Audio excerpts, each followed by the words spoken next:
Professor Dave here. Let's talk about relative pronouns. He knows a lot about all kinds of stuff. Professor Dave explains.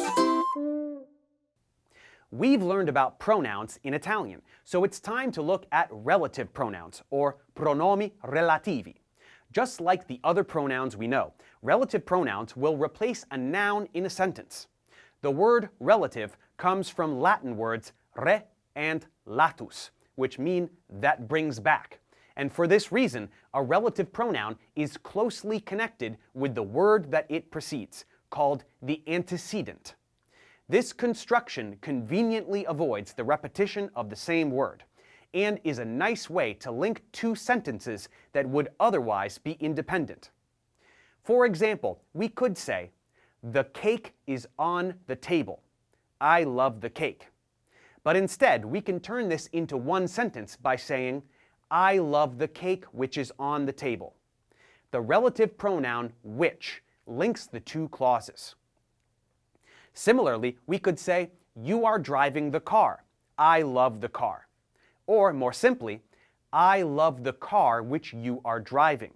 Again, which has allowed us to express this in one sentence. The thing we must be aware of is that in English, relative pronouns are often omitted. Instead of saying, "The girl that you know is tall," we could just say, "The girl you know is tall." But in Italian, relative pronouns must always be expressed. Let's identify these pronouns now, and then learn exactly how to use them. The first one we must know is che. The second one will be cui, which is only used with prepositions. First, let's learn about che. This is the most common relative pronoun, and it is invariable, so it won't change, regardless of number or gender. Also, this word can refer to both people and things. Non conosco la donna che è caduta sul marciapiede.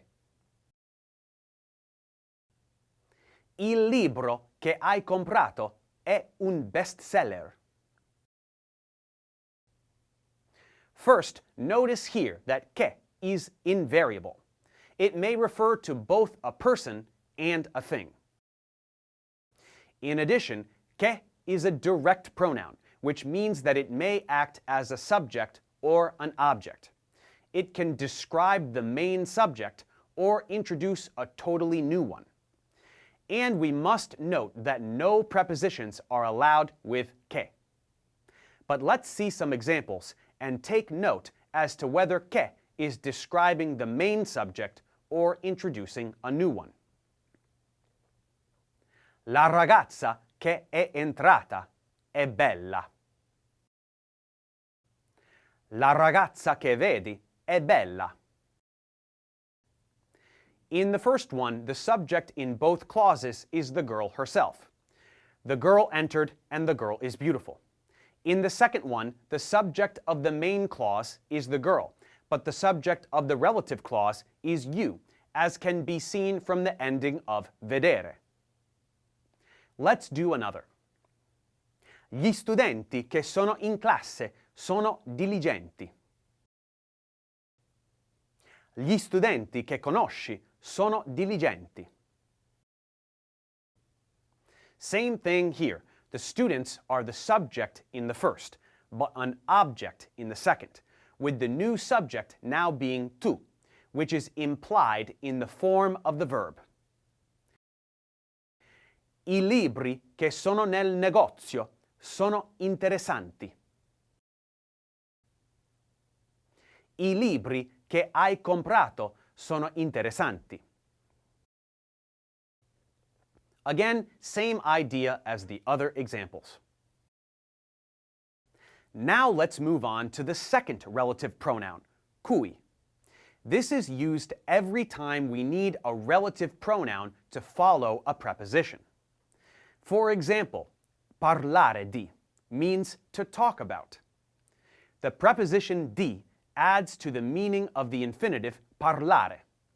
If used with a relative pronoun, that would give us something like, Il professore di cui parli è molto bravo. Here are some more examples with other prepositions. Viaggiare in.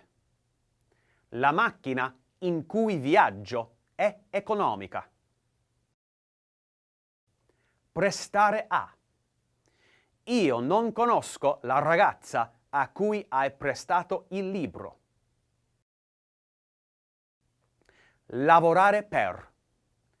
La ditta per cui lavoro è famosa. Avere bisogno di.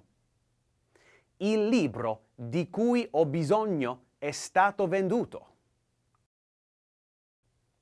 Abitare in.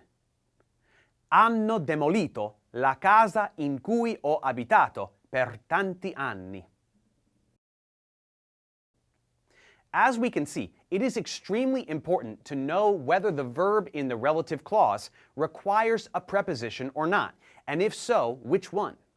Another usage of cui can be found when combined with articles to form il cui, la cui, and i cui. These phrases mean whose. La ragazza il cui padre lavora con te è molto carina. È arrivato un ragazzo il cui nome non ricordo. So we now understand how to use the relative pronouns che and cui. Let's move forward and learn one more important one. But first, let's check comprehension.